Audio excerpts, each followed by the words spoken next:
ఓవరాల్గా ఈ నెట్వర్క్ ఎలా ఆపరేట్ అయింది, వాలంటీర్ల నెట్వర్క్ ఎలా ఆపరేట్ అయింది, 360 డిగ్రీస్లో ఎలా పనిచేసింది, చాప కింద నీరులా ప్రభుత్వం తరఫున సంక్షేమ పథకాలను అందించడానికి డోర్ డెలివరీ చేయడానికి ఏర్పడిన వాలంటీర్ల వ్యవస్థ చాప కింద నీరులా పనిచేసి డేటా చౌర్యానికి ఎలా పాల్పడింది, దానికి సహకరించిన ఐపాక్ సహకరించిన ఒక టెండర్ ద్వారా పిలిపించిన ఏజెన్సీ, ఆ ఏజెన్సీను తర్వాత లండన్కి ఎనాలిసిస్కి పంపినప్పుడు ఏర్పాటు చేసుకున్న సంస్థ, లండన్లో ఉన్న సంస్థ, ఈ వివరాలన్నీ అల్ జజీరా చేతికొన్నాయి.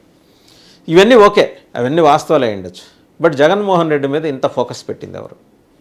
జగన్మోహన్ రెడ్డి గారికి వైసీపీకి ఇప్పుడు అనుమానం వచ్చింది.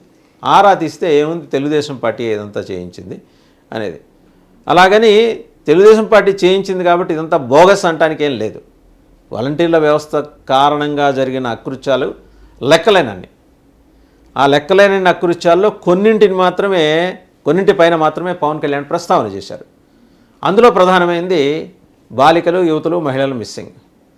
ఇవి రిజిస్టర్ ప్రభుత్వం ఎన్సీఆర్బీ లెక్కలు చెప్పచ్చు కాక, నేషనల్ క్రైమ్ రికార్డ్స్ బ్యూరో దాని లెక్కల ప్రకారం ఇంతమంది మిస్ అయ్యారు, రికవరీ రేట్ ఎంత ఉంది అని చెప్పేసి జగన్మోహన్ రెడ్డి గారు చాంతాడంత రిపోర్ట్ ఇచ్చారు.